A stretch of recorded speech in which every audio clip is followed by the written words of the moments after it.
Picture this: you find the most incredible apartment in the heart of your city.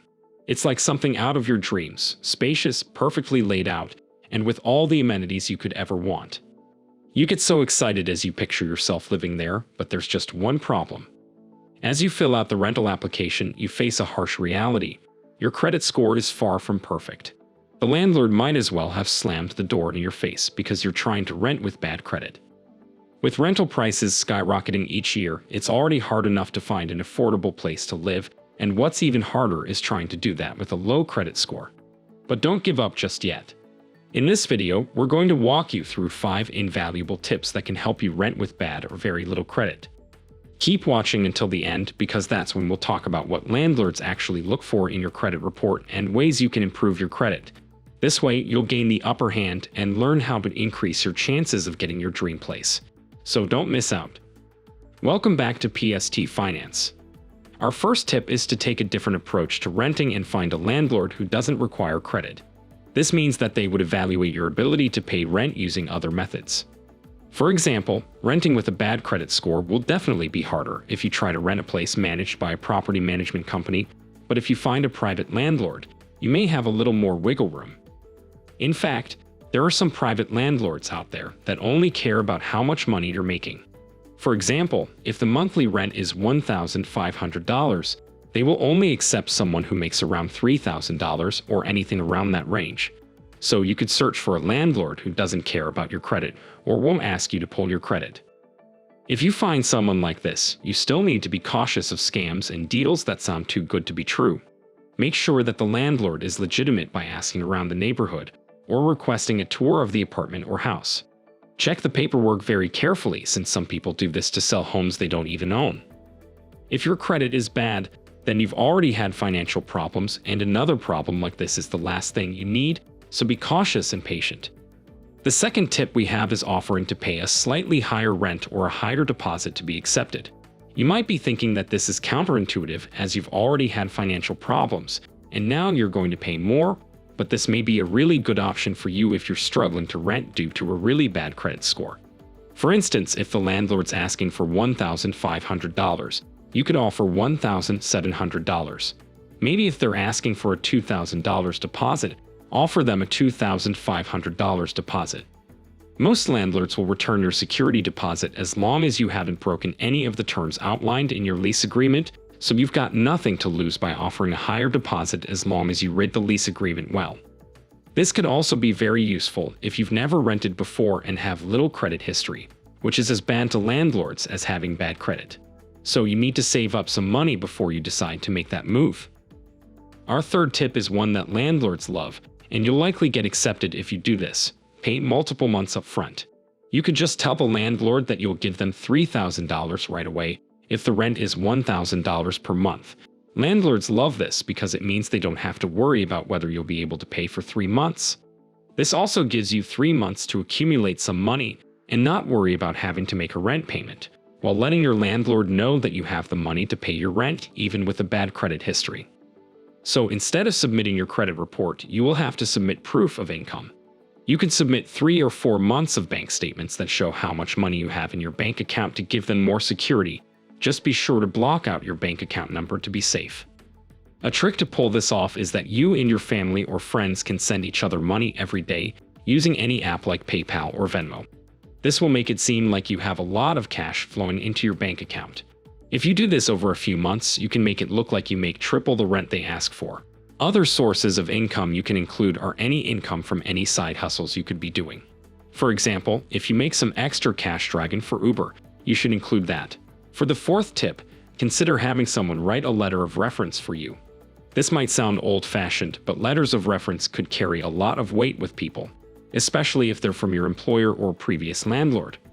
In the letter, they could write that you've been very responsible with your work or payments and are just having a hard time right now, which is why your credit score isn't good. Or you could get a previous landlord to write that you keep the property clean and undamaged. All of this could make a big difference with the landlord you want to rent from. Our fifth tip may not work for everyone, but it's still worth considering: getting a roommate with a better credit score. Whether this roommate is already on a lease agreement and you're being added on, or you're seeking a new place to live with someone else. You can get a cosigner if you don't want a roommate. A cosigner is usually a financially responsible relative who signs the contract with you.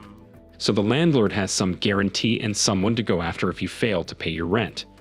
This situation is good for all sides since the landlord will ultimately get their money from the cosigner if you don't pay, and having the backing of a cosigner makes you look more legit and a safer option to accept.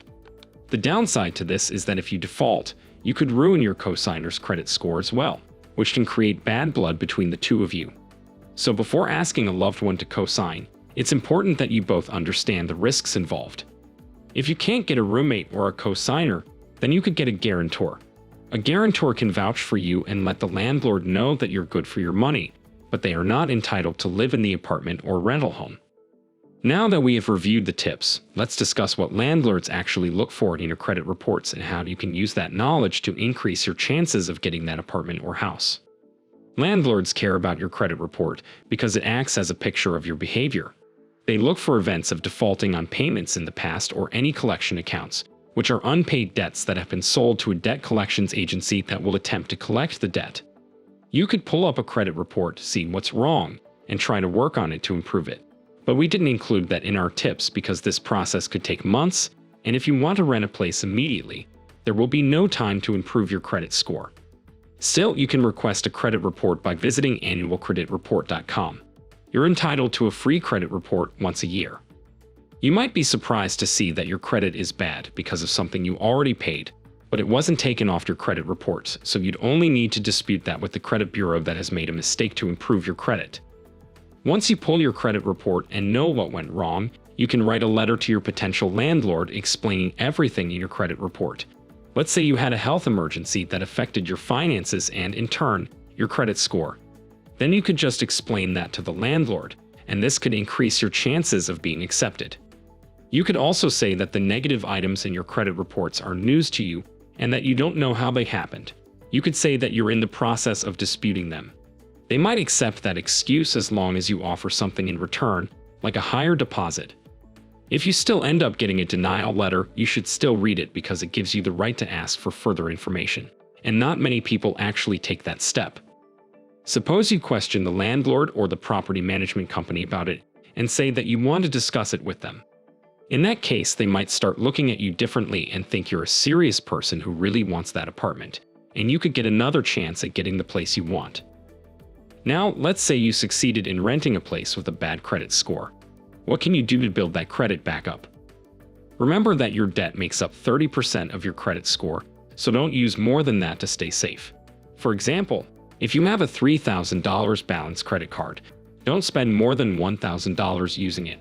Another tip is to stop applying for credit cards until you have everything stabilized and figured out. Every time you apply for a new credit card, you make a hard inquiry on your credit, which lowers your credit score. You could get a secured credit card instead, which works like a prepaid card that helps you build up credit. For example, if you go to your bank and ask for a secured credit card and give the bank $500, you'll receive a credit card with a $500 balance.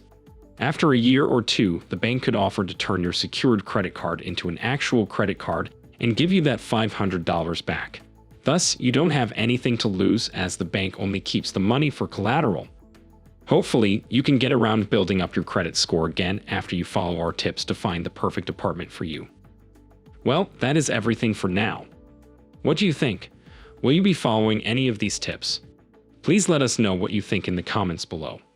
And if you haven't, please subscribe and leave a like for this video. Your support helps us continue our work. Thanks again for your support, and I will see you in the next one.